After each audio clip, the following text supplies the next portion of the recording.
कल अमानतुल्लाह खान के यहाँ ईडी की रेड हुई। ये कोई पहला मौका नहीं है जब प्रधानमंत्री जी ने आम आदमी पार्टी के नेताओं पे रेड कराई है।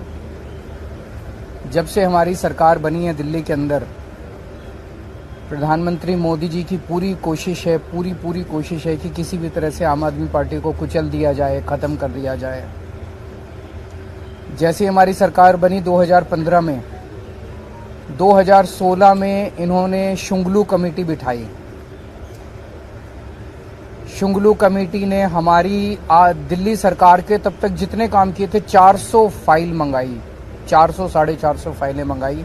सारी फाइलें बड़े बड़े अफसरों ने बैठ के जांच करी और एक पैसे का, नए पैसे का भी घोटाला नहीं निकला। उसके बाद मोदी जी ने हमारे एमएलएज के ऊपर झूठे झूठे केस करने चालू कर दिए। हमारे आम आदमी पार्टी के एमएलएज पे अभी तक 170 से ज्यादा केस कर चुके हैं, 170 से ज्यादा, और उनमें 140 से ज्यादा केसेस में जजमेंट आ चुके हैं, जिसमें सारे जजमेंट मोदी जी के खिलाफ हैं। सारे जजमेंट हमारे पक्ष में आए हैं कि झूठा केस किया गया हमारे एमएलए के खिलाफ, झूठी एफआईआर की गई, झूठी गिरफ्तारी की गई, गलत गिरफ्तारी की गई। उसके बाद इन्होंने पिछले 2 साल से हमारे मंत्रियों को और सीनियर नेताओं को अब गिरफ्तार करना चालू किया। इन्होंने सत्येंद्र जैन को गिरफ्तार किया, इन्होंने मनीष सिसोदिया को गिरफ्तार किया, इन्होंने संजय सिंह को गिरफ्तार किया, इन्होंने कल अमानतुल्लाह खान के यहाँ ईडी की रेड की। मामला चूंकि कोर्ट में है, मैं सब जुडिस है, मैं ज्यादा नहीं बोलूंगा, लेकिन अगर आपने मनीष सिसोदिया के केस में पिछले हफ्ते सुप्रीम कोर्ट में जो सुनवाई हुई, अगर आपने वो सुनवाई सुनी हो, तो जिस तरह से जज बार बार उनसे एक ही सवाल पूछ रहे थे कि कोई तो सबूत दो, कोई तो सबूत दो। इन लोगों के पास एक भी सबूत नहीं था मनीष सिसोदिया के खिलाफ। तो इसका मतलब सारे के सारे केसेस झूठे किए जा रहे हैं। कल जो अमानतुल्लाह खान के यहाँ रेड हुई, वो भी एक तरह से, जिस तरह से आम आदमी पार्टी को खत्म करने के लिए मोदी जी की पूरी मुहिम है, उसी का एक हिस्सा है। आज तक एक नए पैसे का कहीं कोई हेराफेरी नहीं निकली। मैं नरेंद्र मोदी जी को चैलेंज करता हूं, आप इतनी इंक्वायरी हमारी, बोले बस घोटाला कर दिया केजरीवाल ने, सड़कों का घोटाला कर दिया, बिजली का घोटाला कर दिया, पानी का घोटाला, इतने घोटाले, इतनी जांच करा ली। एक नए पैसे का मैं चैलेंज करता हूं, एक नए पैसे का अगर आपको कहीं कुछ मिला हो, अगर मिला हो तो आपको लगता है मेरे को छोड़ देते मोदी जी, कहीं कुछ नहीं मिला उनको। तो ये सारी की सारी जितनी जांच चल रही है, ये सारी फर्जी जांच है और उनका मकसद भ्रष्टाचार खत्म करना नहीं है। दूसरी पार्टियों के जितने भ्रष्टाचारी हैं, सारे भ्रष्टाचारी उन्होंने अपनी पार्टी में शामिल कर लिए।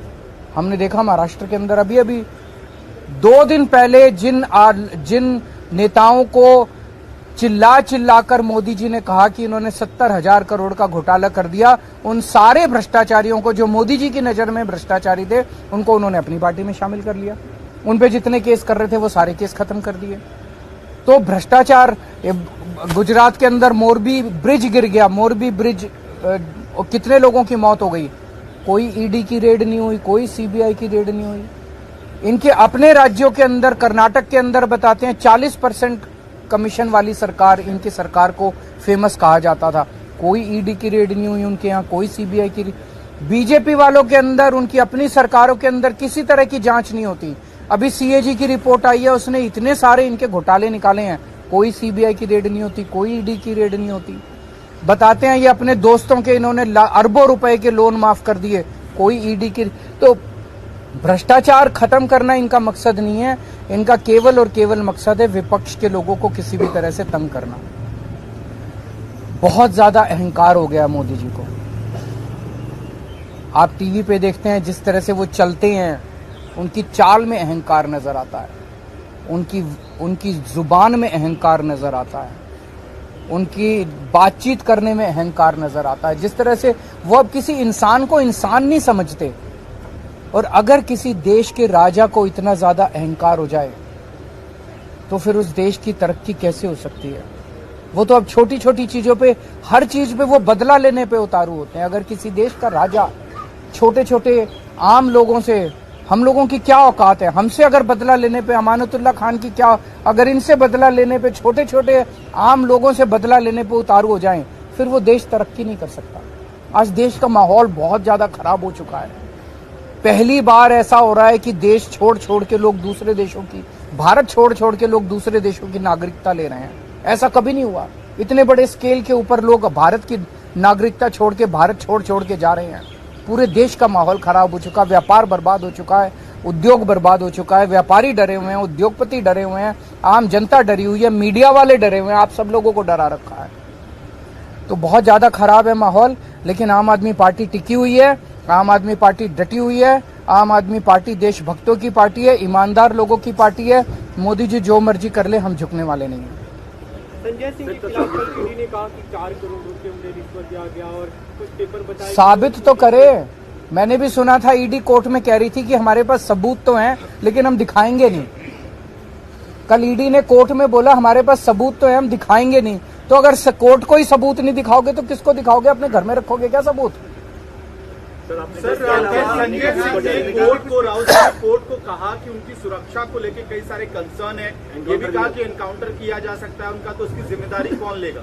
तो मैं उम्मीद करता हूं कि कोर्ट इस बारे में वो लेगा और उसके ऊपर उचित कदम उठाएगा।